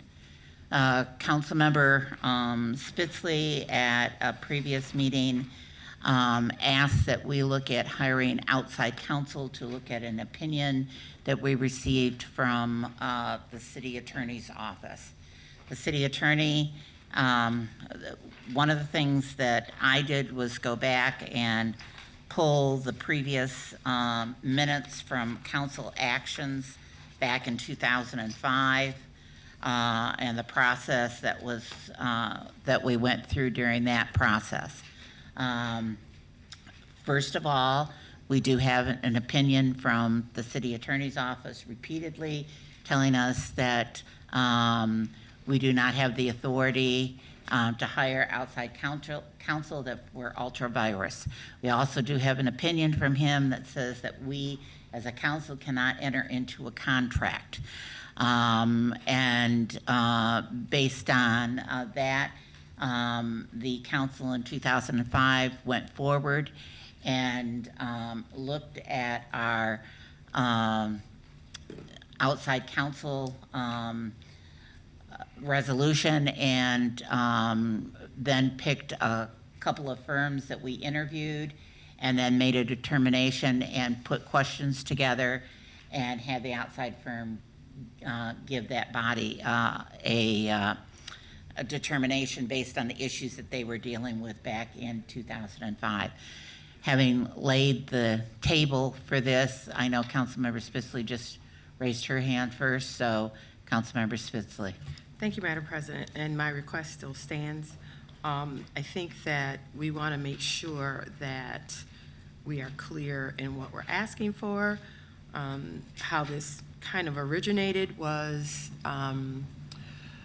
there was an ethics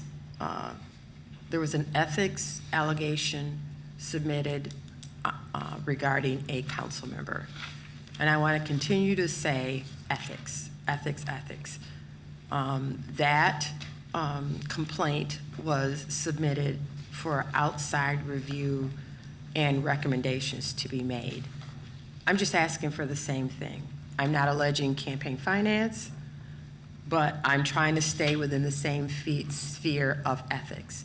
So if that means that we, first have to, which I do agree we should, first have to submit the amended ethics complaint to the ethics board, let's do that. However the process is, but then the next step has to naturally be in accordance with the same process that happened before. We have to have an outside attorney review that ethics complaint and provide recommendation. That continues to be my suggestion and my request. We don't have the authority, and I know we don't have the authority to address campaign finance violations.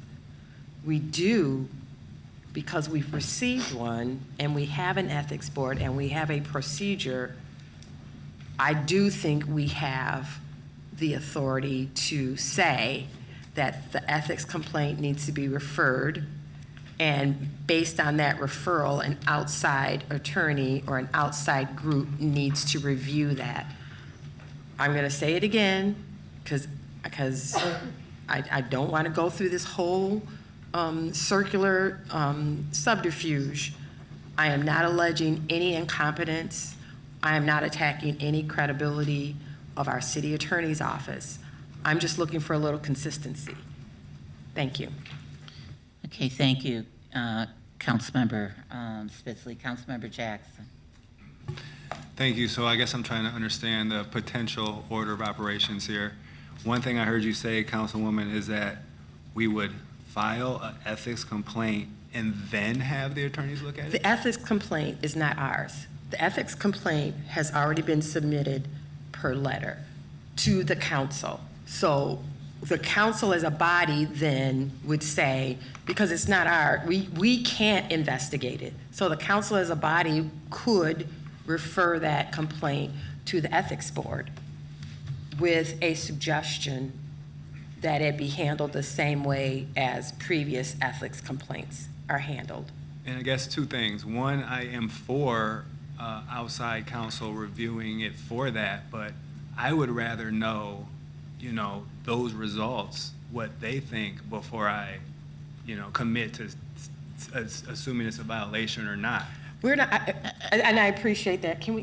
I'm not assuming anything. I'm doing what the process is if we're receiving a complaint by a member of the public, as council, we can put it on a shelf and walk away, or we can decide what to do with it. My suggestion is, because we don't have the capacity to hire outside counsel ourselves, we don't have the capacity to contract, that's according to the city attorney, then we forward it to the ethics board with a suggestion that it be handled the same way as the previous ethics complaint was, which is to have it shipped to outside for review. Mm-hmm. That's my suggestion.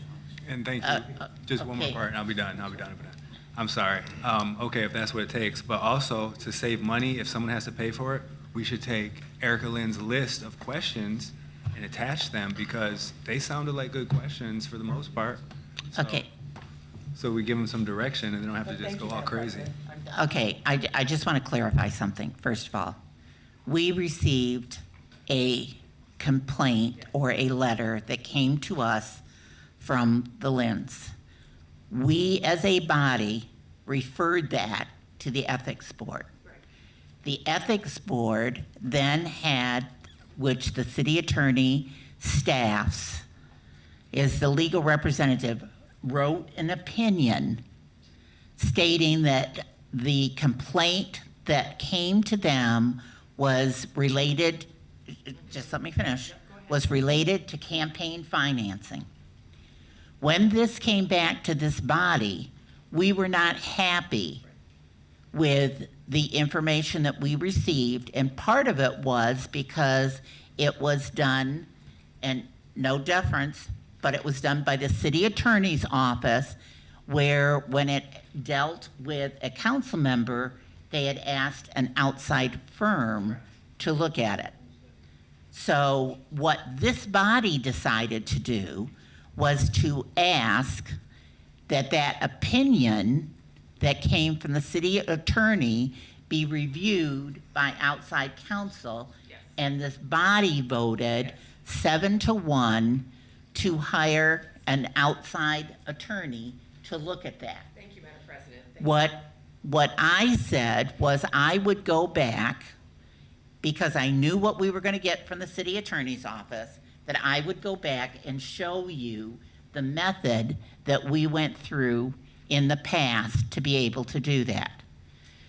I combined all the minutes from the meetings that we had.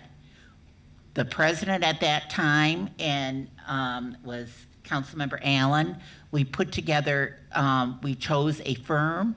We put together 6 questions that we asked the firm. We gave them a date on when we needed it returned by and the amount that we would pay. I also told you that one of the things that did happen with that is that the bill was never paid, because we were told we could not enter into a contract, and so the mayor, both Benavides and Bonero, chose not to pay the attorney. What I've done for you is compiled that information along with the list of outside attorneys that we are currently on our resolution. The question to you as a body is, do you want to move forward with the resolution or the motion that you approved? And if so, the next step would be to look at the outside firms and to see if we can bring in 2 or 3 to interview to get an idea of what the cost would be and the time line. Now, I know what the city attorney is going to tell us, and we're ultra virus. We can't do this. We don't have the authority to do this. Again, from what we've done in the past, I have said, thank you, Mr. City Attorney, but we are moving forward. So, having said that, Yes. I will now allow the city attorney to make a comment. First of all, there is no signed ethics complaint that's been presented here. There needs to be a signed ethics complaint that needs to go to the city clerk per the ordinance. That's number one.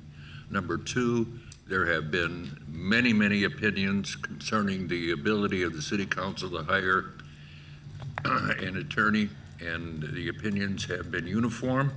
That is an ultra-virus act, which means not within the authority of the council. So our position is not changed on that, and that will continue to be our position. Councilmember Spitzley. Thank you, Madam President. Okay, and thank you for that. I was a little concerned. I was a little confused about the process, so I appreciate that. So having heard all of that,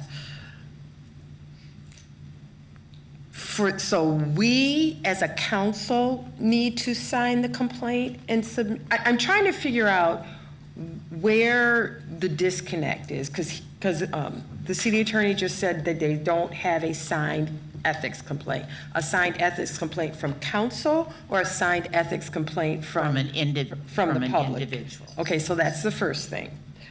So If it were handled that way. Right. If it were handled because what they received was a referral.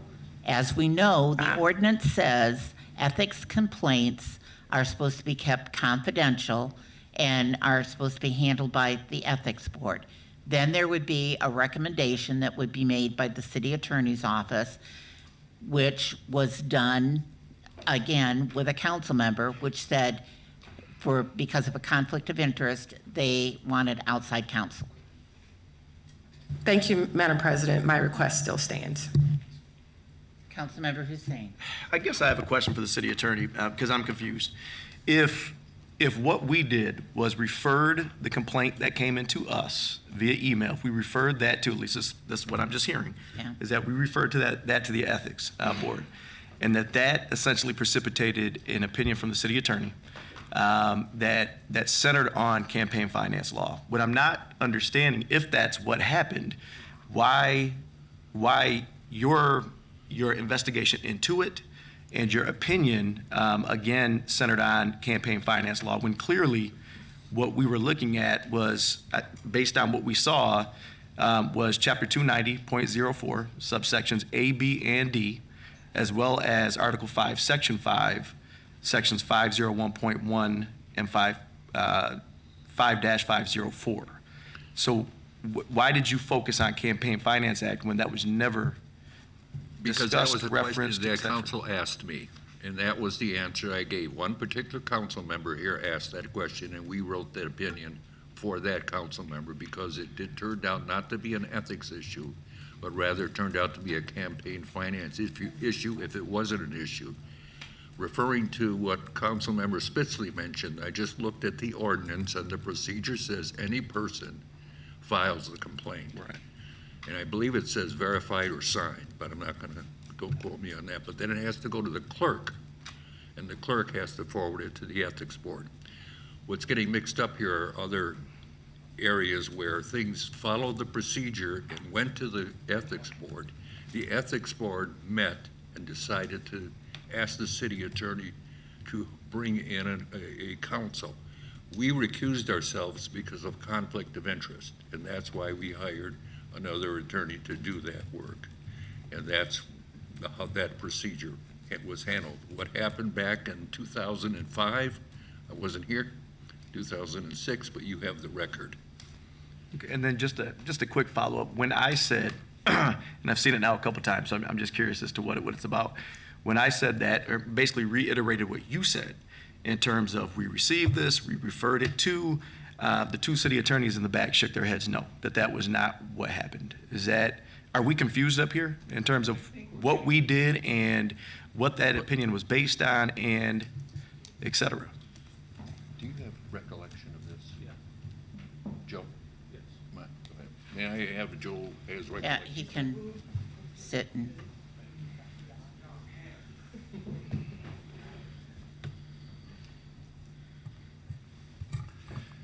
Okay, so that initial city attorney opinion was requested by a council member, and it came out before the ethics opinion. This was based upon the mayor's fundraising letter, and a council member asked us, and so that opinion was originated at the result of a member of this council.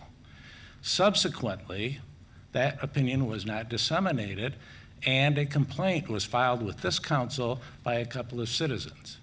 And so the city attorney turned around and took that opinion that had been disseminated to one council member and made it public. And provided it to all of council relative to the city attorney's findings in response to that council member's questions about that fundraising letter. And so that's where that opinion originated from, was it a request to council.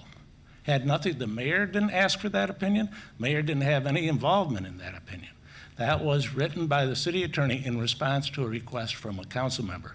Now, the council then referred that complaint filed by a couple of citizens that was unsigned, but it was filed with council. Council referred it to the ethics committee. At the very next ethics committee meeting, that complaint was accepted by the ethics board and placed on file. Because it was unsigned, it was not an effective ethics complaint for investigation.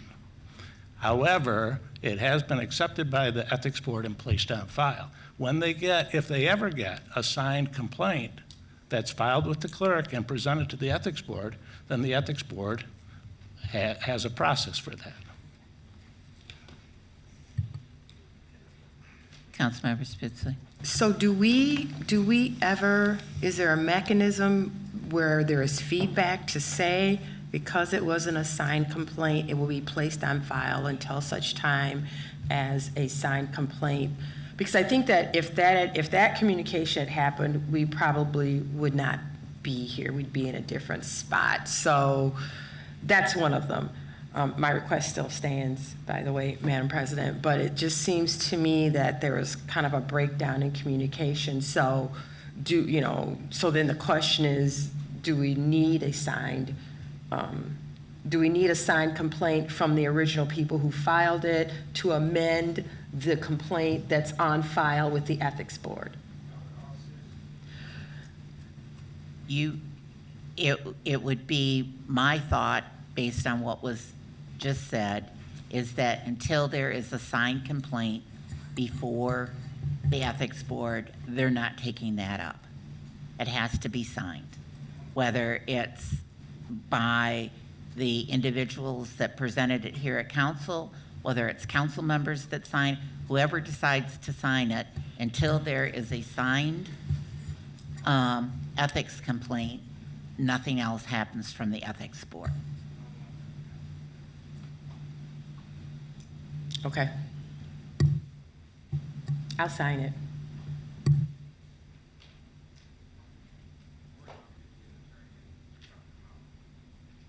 Councilmember Jackson. I just want to say I don't appreciate the gamesmanship of the ethics board or whoever's recommendation was place it on file and know that we're not going to touch it because of the technicality. Thou shalt have not signed it. So there was many people that knew that and made that the strategy. And I just don't appreciate it because the ethics board is just that, like where we're trying to just have somebody neutral just take a look for us and then call it good. But that's all I have to say.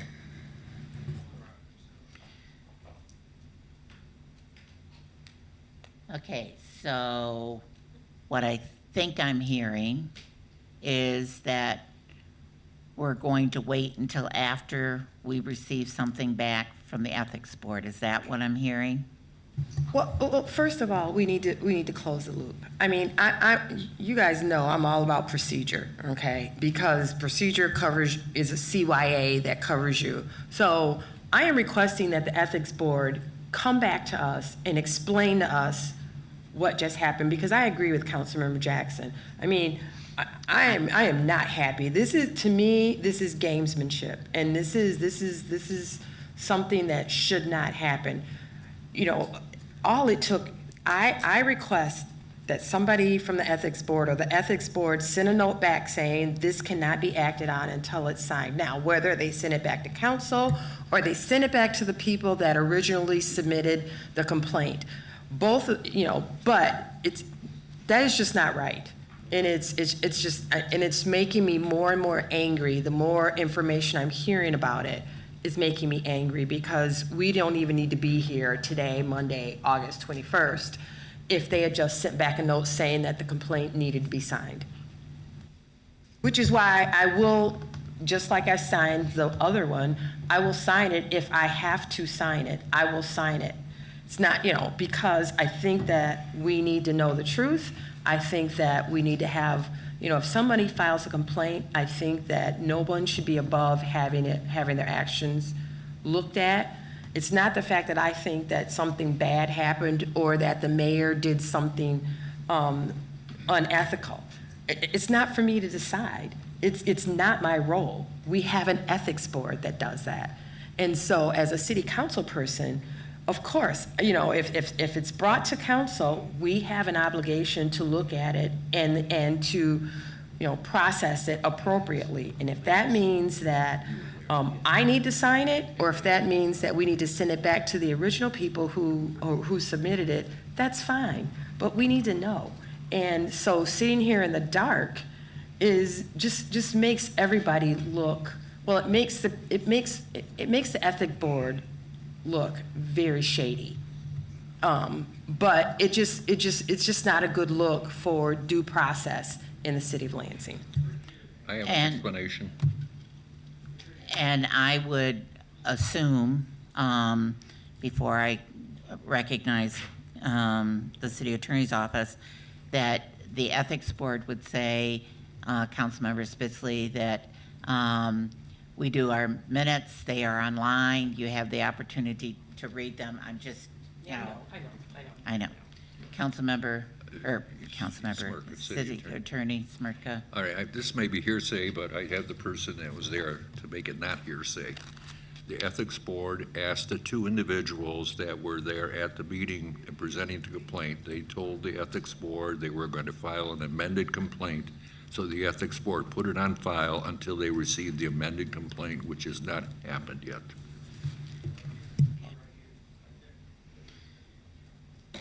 All right. Anything else? I think that,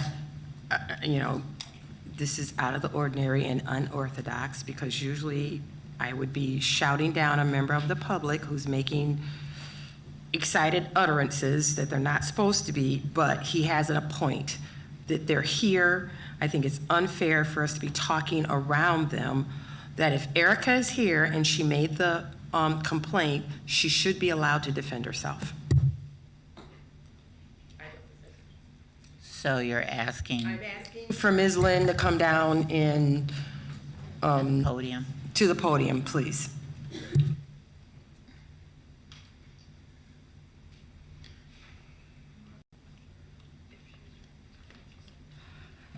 Thank you.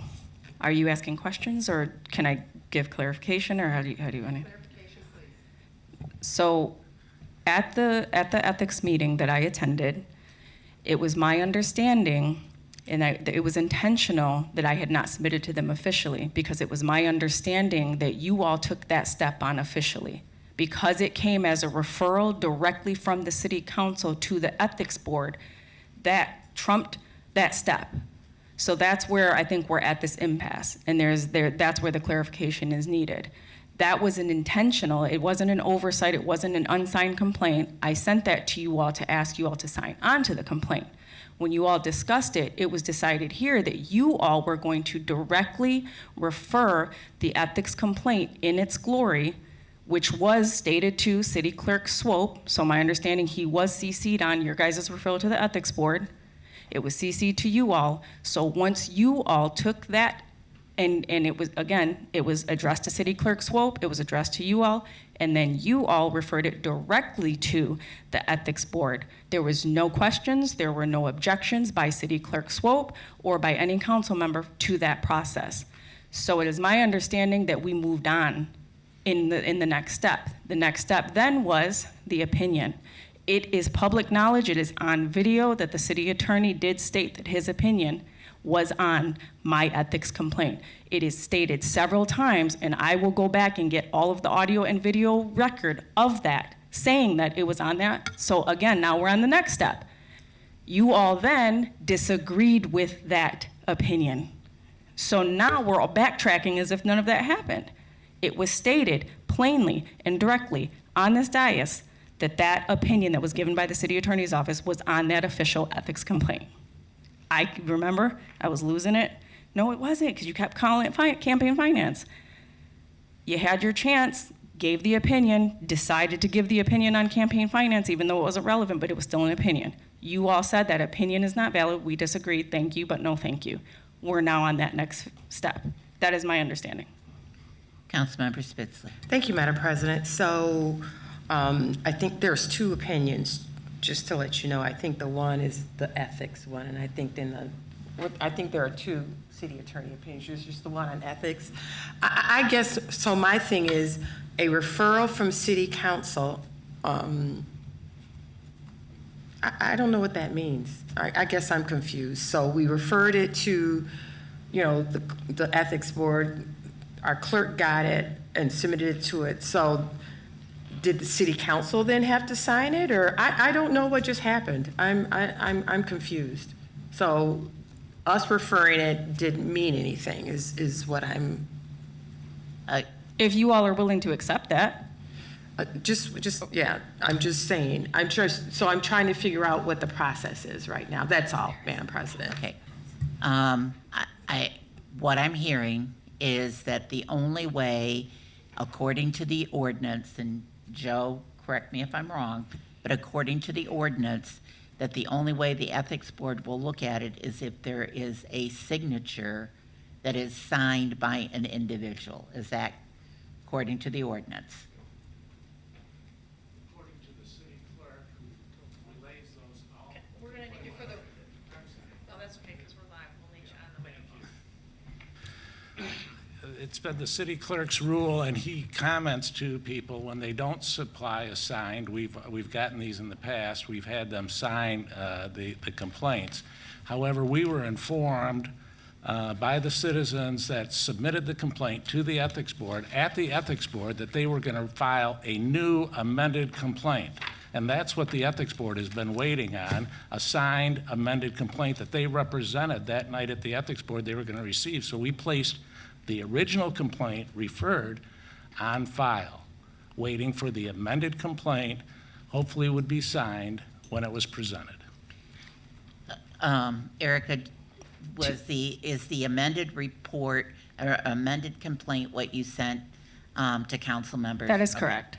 All right. And I would like to add, in addition to that, that is something that if that was going to be an official stance that was taken, should have been made known to everyone. I have asked repeatedly and publicly, and in that room I asked at that if there was anything additional I needed to do. I also have asked at every meeting I've been at to let me know to do that. But I also want to point out that I didn't file that amended complaint because you all took up the matter yourselves. And We appreciate once it grabbed from you guys. So this was 3 weeks of wasted time for that could have been said that very next day. City council can't do that. You all knew this for 2 weeks, and you could have told them that. Okay, thank you. So council members, what we have is, we have the amended complaint that was sent to all of you. If there's any of you that want to sign that, Sherry will print that off, and it will be at her desk, and you can sign that before you leave. And then when that is been done, if you want to wait until after the meeting, then you can take that, and then you can file that, okay? That's fine. Thank you. Perfect. Did you sign it? I signed my name, yes, to the email. I mean, it's, She'll have to sign. no, I'll yeah. have to ink it. Yeah. Okay. All right. Anything else? Councilmember Hussein. And so then that gets back to my point when we talk about signatures. I think we are, if we're going to hold ourselves to the same standard that we were asked to hold ourselves to with Jeff Brown, I think we are required. I think every single member of this body, Yeah. and I'm sure if I talked to the assistant city attorney that highly recommended and advised me to sign that complaint, I would assume they'd say the same thing here. Again, that's not you saying that you believe that there's some violation of the ethics ordinance, but it is you saying, yes, this matter's been brought to my attention, and I'm aware. If I may, one more thing. I would like to formally reiterate my original request was that each and every I am requesting that each and every city council member sign on to the complaint, and my reference point was Councilmember Brown's. And I appreciate that, Erica, but each one will have to make their own determination. Oh, I understand, Thank but I you. just wanted to make the request out. Yep, not a problem. Thank you. Okay. Yes, Councilmember Cost. I just want to, so when we sign this, we're going to go through this process again. We're going to get an opinion from the city attorney, which is going, and then we're going to have the same thing with, we can't ask for outside counsel, correct? Because my point is, sorry, go ahead. You're trying to, you want me to answer? No. Okay. What we would be doing at this particular point is starting the process for the ethics complaint. Then it would go to the ethics board, and if the city attorney's office at that time would make the same determination that they made for Councilmember Brown, that it would be a conflict of interest, then they would look at hiring an outside attorney to handle the ethics complaint. And he's shaking his head, so I'm right. That's correct. Yep. That's correct, except with one exception, that the issue would be that the ethics board, as it normally does, would ask the city attorney to hire a consultant. That's what it's done in the past. And there would be a resolution that would be effective. So it wouldn't be anything implicating the council itself at that time. Okay? Yep. So all we need to do is sign this. They're not going to come back and say it needs to be some sort of formal thing. We just need to sign this. Sign that. Okay, anything else? Seeing nothing else, then we do have a council meeting and a committee of whole meeting on the 28th. So thank you very much. We're adjourned.